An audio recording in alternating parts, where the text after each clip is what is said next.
আসসালামু আলাইকুম। আমাদের জেলেই ভাইদের মাছ ধরার একটি গ্রামীণ চিত্র, নদীর মাঝে মাছ ধরা।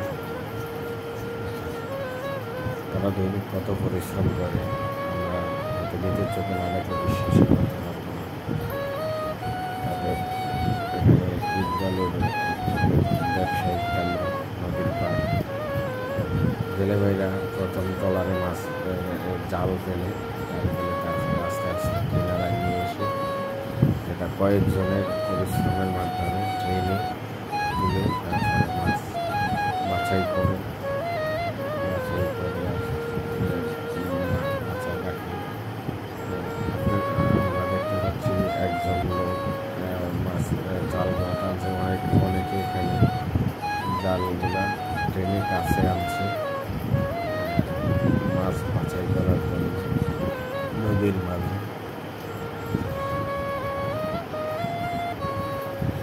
এখানে বিভিন্ন ধরনের মাছ পাওয়া যায়, চিংড়ি, বাগলা, তারপরে পোয়া মাছ, বাইন, পুঁটি, রূপচাঁদা, সামুদ্রিক নদীর মাছ দেশি মাছের সাথে পরিচিত চাষের মৌসুম। আসলে জেলে ভাইদের পরিশ্রম তোমরা কষ্টসাধ্য নিজের চোখে না দেখলে কতটা পরিশ্রম করে জাল ট্রেনে একই সাথে প্রায় 8-10 জন একই নৌকোতে কাজ করে, তারপরে এই মাছ বাজারে বিক্রি করে তাদের মজুরি মহাজনের কাছ থেকে জাল, নৌকা এগুলো ভাড়া নিয়ে আসে, তারপরে মাছ বিক্রি করে তার ভাড়া দিয়ে যায় থেকে তাদের জীবিকা নির্বাহ করে।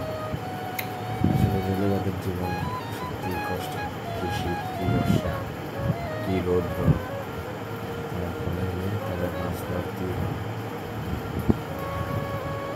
আমার এক স্যার বলেছিল এখানে মাছ বাছা শেষ প্রায়, আমি দেখতে চাইলাম যে কী মাছগুলি উঠেছে, আমাকে দেখান, কিনতে চেয়েছিলাম, যদিও দামটা একটু বেশি হওয়ার কারণে পারিনি। তবে মাছগুলো অনেক সুন্দর ছিল, তাজা মাছ ছিল, একদম নদীর মাছ ছিল। মাছগুলো আমার অনেক পছন্দ হয়েছিল, কিন্তু দাম একটু বেশি হওয়াতে কিনতে পারি। অনেক ধরনের মাছ ছিল, চিংড়ি, পুঁটি, সব ধরনের।